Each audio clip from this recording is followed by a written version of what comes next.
Boa tarde. Primeiramente, agradecer a presença de todos, agradecer o convite. Não tem ordem de importância nem de idade, né, Adriana? O Evandro e o Jax, eles ficam brigando. Ainda bem que eu não vou falar de preço, não vou falar de custo, porque o que eu vou falar daqui é muito caro. E eu vou falar sobre o mieloma refratário, né? A recidiva do mieloma. A Juliana já deu uma boa iniciada, foi legal. A gente vai ter até alguns slides que estão parecidos, né? E muitos slides aqui todo mundo já conhece, né? Quem trata mieloma sabe dessa história, a história natural do mieloma múltiplo, né? Uma doença que está se tornando muito frequente, uma doença crônica, até hoje incurável, e um desafio no manejo, porque é uma doença que tem uma evolução, né, já bastante conhecida, de múltiplas recaídas, né, e múltiplas, agora cada vez mais, opções de tratamento, para a gente tentar dar cada vez o melhor tratamento, colocar o nosso paciente melhor tempo sem tratar, né, ou que trate, mas que tenha uma boa qualidade de vida e conforto também no seu tratamento, e levando em conta também a gente,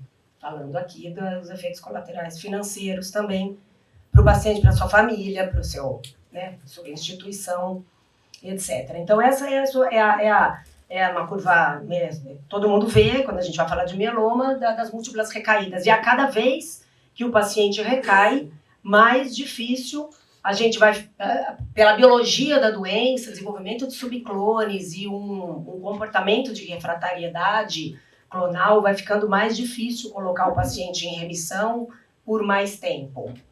Bom, essa é a mesmo slide que a Juliana colocou, e a gente fala as novas drogas, mas já estão diferenciando em primeira geração de novos agentes e segunda geração de novos agentes, né? Mas se a gente for olhar o que a gente tem, né, a gente ainda está na primeira geração de novos agentes. Né? A gente tem disponível, a Juliana mostrou, bortezomib, lenalidomida, calfizomib, pomalidomida a gente não tem, panabinostat não tem emotuzumab, daratumumab e, né, dos inibidores de proteasoma, bortezomib, calfizomib e ixazomib, 2 anticorpos monoclonais e os 2 imunomoduladores. É isso que a gente tem dos novos agentes, e aí vem na sequência outros agentes que a gente não tem disponível, né? É essa segunda geração de novas terapias e a imunoterapia, a terapia celular. Bom, é um desafio se tratar mieloma, né? Vai ser sempre um desafio. Por quê? Porque todos os pacientes recaem. Esse slide interessante para a gente ver a evolução das terapias, e que a gente não tem um platô, nem hoje, a última curva ali sem platô é dos começo dos anos 2000, e na sequência a próxima que termina ali, falando ainda que a gente tem mortalidades ainda precoces, principalmente nos pacientes de alto risco. Esse é o nosso maior desafio, né? Bom, quando a gente vai falar de recaída, a gente precisa identificar qual que é a recaída. Esses são os critérios para a recaída. A gente tem também, todo mundo que trata mieloma sabe que tem paciente que faz somente recaída bioquímica, e ele é assintomático, né? Então, a gente vai ter que, quando a gente vai falar, a hora de falar de recaída, a gente sempre vai falar da condição do paciente, a condição da doença, o que você tem para tratar, né? Então, o que a gente vai definir que é a recaída para tratar? Quando vai tratar? Então, o paciente com uma recaída bioquímica, o que é recaída bioquímica? Então, tem critérios para a recaída bioquímica, que é dobrar o componente monoclonal em 2 medidas, com 2 meses de intervalo, né? Ou 2 medidas consecutivas com aumento da proteína maior que 10, a da proteína na urina, proteína no sangue, ou da relação do free light. Mais que 20%, 25% do aumento do Rachel. Isso o paciente pode estar sintomático ou não. Tem paciente que lentamente, ele tem poucos sintomas ou nenhum sintoma, e você encontra a recaída bioquímica, você vai tratar, né? It's up to you, muitas vezes, né? Recaída clínica, aí não tem dúvida. Aqui não tem dúvida, você vai tratar. O paciente está sintomático, Então, paciente que faz novos plasmocitomas, faz lesões ósseas, aumenta de 50% a lesão do plasmocitoma que podia estar estável, novas lesões ósseas, diminui a hemoglobina, anemia, uma anemia nova, insuficiência renal, que é causada por aumento da proteína monoclonal, causada pelo mieloma, hiperviscosidade, hipercalcemia. Então, isso não tem dúvida, né? A maior dúvida sempre é o que você faz com o paciente que tem pouco sintoma. Por quê? Porque tem paciente, esse é o do International Myeloma Working Group, separando, então, as recaídas do mieloma em mieloma de recaída bioquímica e recaída agressiva, clínica agressiva. Então, alguns pacientes recaem de modo não agressivo. Então, a progressão da doença, a gente percebe que ele o pico vai aumentando, ele não está tratando, ele vem lentamente aumentando, não tem sintomas, não tem disfunção orgânica, diferente quando o paciente começa, então, a desenvolver a disfunção orgânica. Então, tem uns que não tem sintoma nenhum e o paciente que vai lentamente vindo cada 60 dias, que é o que geralmente a gente vê, né? O paciente que a gente percebe que está com o pico aumentando, como que ele vai aparecendo os sintomas. Bom, qual que é a meta do tratamento da recidiva? A meta do tratamento da recidiva é o quê? Induzir uma resposta profunda, né? Porque a gente sabe que quanto mais profunda a resposta, em termos de doença residual mínima com que você puder avaliar, e assim ela é mais prolongada. Né? Um tratamento bem tolerado, pacientes já fizeram outro tratamento, tem mais idade, que é a maioria dos pacientes, apesar de a gente ter paciente jovem, mas vê a tolerância do tratamento e tentar um mínimo impacto no estilo de vida do paciente e nos recursos, né, do paciente, né, do serviço, isso que a gente fala, paciente que tem coparticipação em planos de saúde, enfim, precisa comprar uma droga, como que ele vai fazer com o seu trabalho. Então, qualidade de vida é uma doença, como a gente falou, né, crônica, uma doença incurável, né, qual que é a condição que você tem para tratar esse paciente. Tem sequenciamento ideal? Não tem sequenciamento ideal. Não tem. A gente vai falar de opções de tratamento, mas não existe, porque eu vou falar, e a gente foca sempre, todo mundo faz isso, vários fatores envolvidos quando você vai tratar o paciente na recaída. Porque é uma doença de múltiplos clones, né? Algumas vezes muitas vezes, né, o paciente vai recaindo, ele vai ganhando novos subclones resistentes e geralmente aquele subclone que recai é o que é mais resistente. O subclone que você está tratando no momento da recaída, da segunda, terceira, quarta recaída, não era o clone do início. Por isso, as más respostas, né? E então, procurar uma combinação favorável, que é a resposta o mais rápido possível, que você conseguir, né? Manejando os efeitos colaterais, se o paciente está sintomático, né? De preferência, misturar mecanismos de ação. Então, a gente vê que esquema 2, 3 é melhor que 2, que é melhor que 1. Uma droga, porque a combinação dos mecanismos de ação, a gente vai induzir aquilo que estamos falando, resposta profunda e mais prolongada. E tentar erradicar o clone, né? Esse é o mais complicado. Bom, qual que vai a estratégia, então? Estratégia global, você pegou o paciente chegou na recaída, então esses são os fatores principais que você vai ver, aliás, os fatores que você vai ver dentro do teu paciente. A doença. Que tipo de doença? É uma doença de baixo risco? Era uma doença de alto risco? Tem a normalidade genética que você já identificou? Como foi o comportamento, né, da biologia clínica ou genética mesmo do teu paciente? A refratariedade, padrão de refratariedade, quantas linhas já fez, foi refratário, quanto tempo ficou em remissão? Como são os sintomas, qual é a agressividade da recaída, qual a agressividade dos sintomas? Foi súbito, ele demorou para ter sintomas, ele veio tendo sintomas lentamente? São fatores relacionados à doença, à evolução da doença. Os fatores do tratamento, qual foi a resposta ao tratamento inicial? Como ele respondeu a primeira linha? E aos anteriores também, quando se trata de um tratamento de recaída nas outras linhas. Então, coloca no papel o que ele tomou, quando começou, quando terminou, quanto tempo ficou em remissão, né, como que ele está recaindo, o que ele tomou depois, quanto tempo ficou.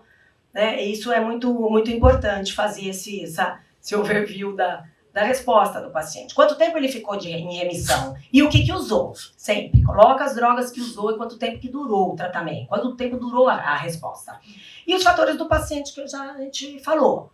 Com a idade do paciente, performance status, a condição dele, se ele tem neuropatia, se ele tem outras doenças associadas, né? Principalmente a neuropatia, porque por causa dos inibidores de proteasoma, que são drogas importantes, o bortezomib é uma droga que pode repetir, né, dependendo da condição. Se ele tomou inibidor de proteasoma ou bortezomib, talidomida. Então, a neuropatia, porque é um dos maiores efeitos colaterais que a gente vê no paciente, nesses tratamentos. E outros, o acesso, né? Sempre conversar com o paciente, a operadora, né? Qual que vai ser a sua possibilidade, não adianta se prescrever uma droga. Muitas vezes assim, como eu falando com a doutora Adriana Schellinger, a prescrição do médico é soberana, né? Mas não é bem assim, SQM, muitas vezes.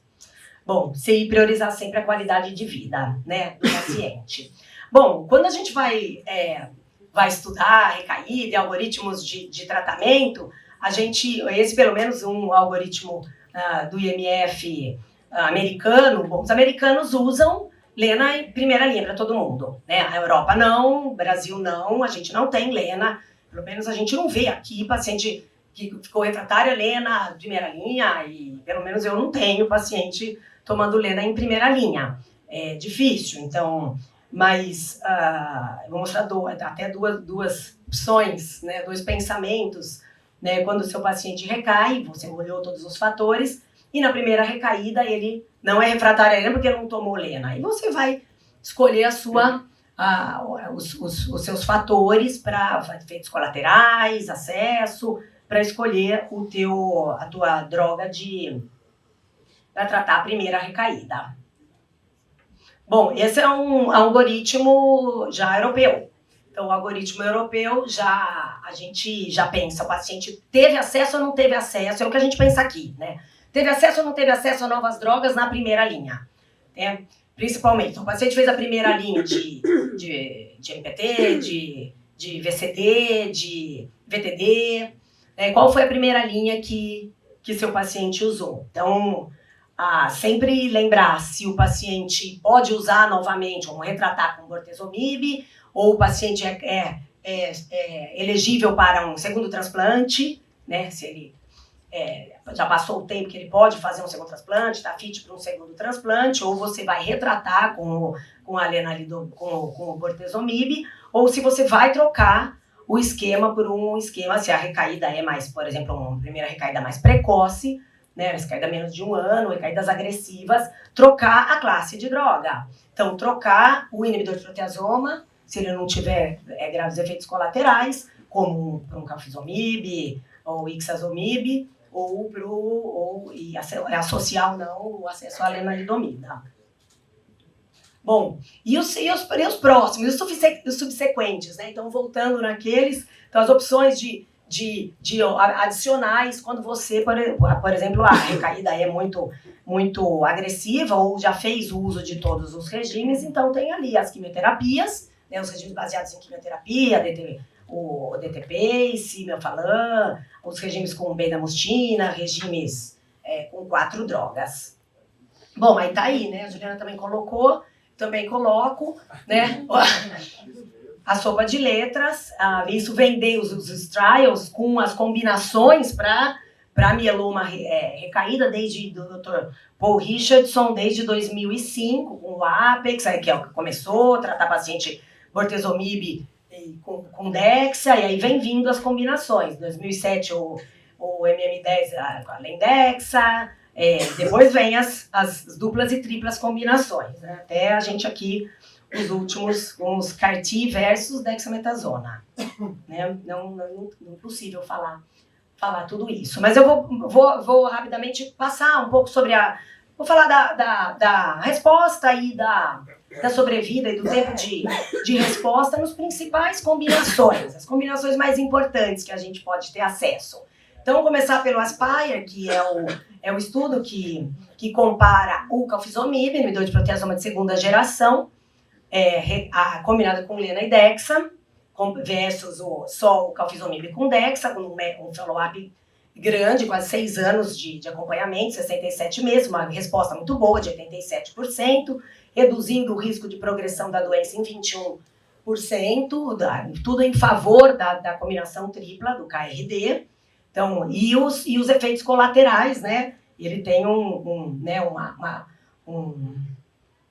asterisco aí nos efeitos colaterais do calfizomib, que a gente precisa sempre prestar muita atenção no paciente ser elegível a tomar calfizomib, né? É um tratamento bem intensivo. Outro que veio depois, um trial com o mais antigo anticorpo monoclonal, que é o elotuzumab, mais antigo do que o daratumumab, é um anticorpo monoclonal de primeira linha para tratar mieloma, de primeira geração. Então, o follow-up dele é de 46 meses e compararam elotuzumab, rituximab, lenalidomida e dexa com lenadexa. Tem um 29% de redução do risco de morte nesse tempo, e 50% de redução na sobrevida livre de progressão relacionada com, combinado com o uso de monoterapia, de lenalidomida apenas, da lena com dexa. O outro inibidor de proteasoma é o ixazomib, que é o inibidor de proteasoma oral, né, usado semanal, 3 semanas, todo mês, associado ao daratumumab e associado à lenalidomida e dexa, versus a lenalidomida e dexa. Então, o Turmaline, ele tem um acompanhamento, ele é pequeno, 15 meses de acompanhamento, teve também uma boa resposta, 25% de redução de risco de morte em favor da combinação tripla de Ixa, Lena e Dexa, e uma resposta boa, né? 77%, ele é também, os pacientes, e são todos trials, isso eu vou falar rapidinho depois, é todo paciente que recaiu da primeira linha, primeira recaída, né? Então, essas respostas são muito importantes, são muito boas. O Castor, que também aí veio o daratumumab, anticorpo monoclonal, usado associado com bortezomib e dexa. A Juliana falou um pouco do de dexa, associado à lenalidomida e dexa, comparado com lenalidomida e dexa. E esse a gente mostra aqui, né, uma diferença. Começou, né, primeiro o estudo com o daratumumab e a gente ficou muito contente com a adição do anticorpo monoclonal, no follow-up de 40 meses, ele reduziu 78%, né, o risco de progressão dos pacientes com DVD, e é uma resposta muito boa de 93% de resposta, né, comparado com somente o bortezomib e dexa. Também muito boa resposta.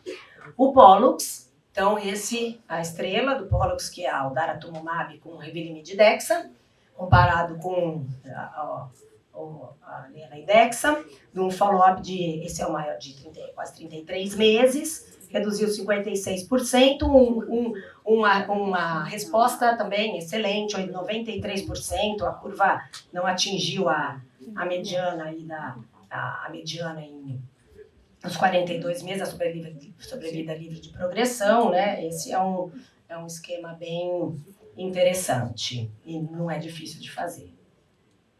É caro. Bom, e esse paper do professor Paul Richardson, ele faz uma análise crítica dos estudos, né? Até para a gente comparar, que é essa que eu falei, a gente comparar com a vida real, né? Então ele fala que comparar trial clínico entre eles é uma coisa já difícil, a gente não pode fazer isso, a gente põe aqui tudo, mas a gente não pode falar, vou fazer esse porque é melhor que esse, porque os pacientes tem a seleção dos pacientes, né? Eles são muito bem selecionados, pacientes sem refratariedade, critérios de inclusão muito bem selecionados. Na nossa vida isso não é bem assim, né? Muitas vezes a maioria das vezes a gente não consegue, os pacientes não são como são os pacientes de estudo, né? Aliás, ele fala uma porcentagem dos pacientes que chegam no serviço que entra para estudo. É pouco, não é todo mundo que entra para estudo, não. É bem pouco paciente que entra dentro dos critérios para sair esses resultados. Então, eu coloquei em amarelo os triplos, que são os melhores, né? Os triplets, que são os melhores resultados, com melhor índice, melhor resposta, mais do que resposta, melhor, very good partial remission, também é muito bom, né? Eles aumentam muito a sobrevida livre de progressão e a sobrevida global, né? Fantástico, né? Mas lembrando, não pode fazer isso, a gente faz, mas não pode fazer, porque olha, eu vou dar esse que é melhor do que aquele, porque são diferentes. Bom, essa é uma meta-análise de rede, né? Que são as meta-análises de rede que a gente tá encontrando. Então, fazendo a comparação e colocando aí o hazard ratio de cada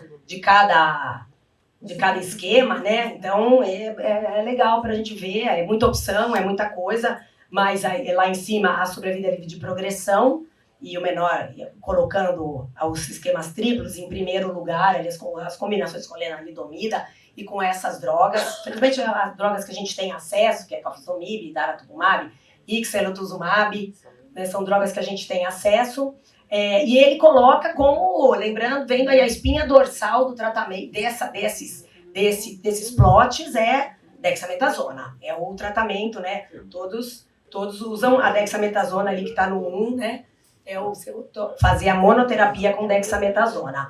O time to progression também melhor com os regimes triplos com lenalidomida e a sobrevida global também, ele colocou o ixazomib e lenadexal caiu ali como o número 1 lá, o primeiro na sobrevida global, mas também um cuidado quando a gente vai fazer essas comparações. Bom, e ele fez um ranking, né? Esse paper, dessa grande meta-análise, ele fez um ranking e colocou ali os 5 primeiros, que são os 4 primeiros, as combinações com lenalidomida, né? Triplo com lenalidomida, que é daralenadexa, ixalenadexa, calfizomib lenadexa, elotuzumab lenadexa, e depois vem o dara-bortezomib-dexa, né? Como os campeões de audiência.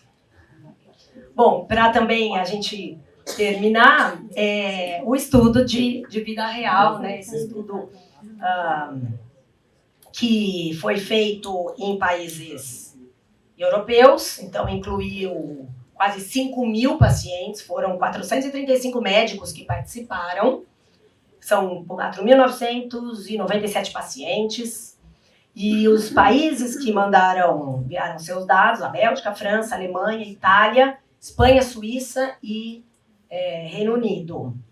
Então, o que eles mostrou, né? Esse é o mesmo slide, mas a história é essa, né? Enfim, qual que ele coloca todos os pacientes lá, o diagnóstico, primeira linha, depois, a média de duração de tratamento, primeira linha, 6 meses, ficaram em tratamento, que é a linha pontilhada. E aí, depois de 6 meses, eles terminaram a manutenção, aí eles vão recair e vão passar para a segunda linha. Dos que fizeram primeira linha, 61% vão para a segunda linha. Né? Média de tempo que eles ficaram esperando para fazer a segunda linha, 10 meses. Né? Isso é vida real. Se for olhar os esquemas, os pacientes fizeram VCD, fizeram LPT, fizeram, né, os esquemas, a maioria fez VCD, é o que a gente faz, isso aqui é a nossa vida. Né? E na segunda linha, 7 meses, para a terceira linha, 38%, e cada vez menos até uma quinta linha, 1% dos pacientes fazendo uma quinta linha de tratamento. Né? Claro que a profundidade da resposta vai diminuindo, é o primeiro slide da minha apresentação, a gente sempre vê que a profundidade da resposta é menor a cada tratamento por causa da biologia da doença e o desenvolvimento dos subclones. Né? E de tudo isso, né, os estudos clínicos eles sugerem que os pacientes ainda se beneficiam em linhas subsequentes. A gente viu aqui nos estudos aqui tudo primeira linha, recaída após primeira linha, né? Mas poucos vão chegar à quarta, quinta linha de tratamento. Né? Lá no outro gráfico, ele mostra as razões para o paciente ter terminado o tratamento, ter mudado de linha ou ele ter terminado. Então, ele terminou porque ele terminou mesmo, que acabou o tempo do programado, mas ele respondeu mas muitos pacientes progrediram, tiveram efeitos colaterais. É muito interessante isso, porque ele fala de cada um, quais foram as razões deles terem mudado a linha, né? Entender essa razão da descontinuação. Bom, a conclusão disso é que as novas combinações estão aparecendo para tratar mieloma, na recaída e refratário. Então, escolher o esquema ideal para o tratamento é um grande desafio. Escolher o tratamento para recaída é influenciada pelas linhas anteriores, sim, né? A eficácia, junto com a segurança, a conveniência, a qualidade de vida, deve ser considerada e discutida com o paciente antes de selecionar a sua combinação, a disponibilidade. A gente falou aqui agora há pouco, paciente que não engolia comprimido, paciente que não quer sair de casa, quer fazer um tratamento oral. Tem que fazer ixazomib, Lenadex, é tratamento oral, não quero ir, não posso ir, né? Qual é a disponibilidade e quais são os recursos, né? Inclusive para a família acompanhar. O esquema triplo, ele é claramente superior ao duplo e à monoterapia, né? Sempre considerar um agente novo, né? Quando você vai colocar um agente novo na classe que ele, você já considerou, e isso é colocado no estudo de vida real também, que o paciente achou que era, né? Como ele achou, não, ele colocou o paciente como refratário, né? Os fatores que a gente falou, doença, tratamento anterior e o acesso, e ainda, né? Acho que a mensagem principal, fazer o que você tiver de melhor na primeira linha. Colocar bem colocado, bem escolhido o que você vai fazer de primeira linha. E cada vez a gente está vendo, falamos que a gente está se tentando oferecer o melhor tratamento na primeira linha para estender ao máximo o timing para fazer para recaída e tratar a segunda linha. É isso.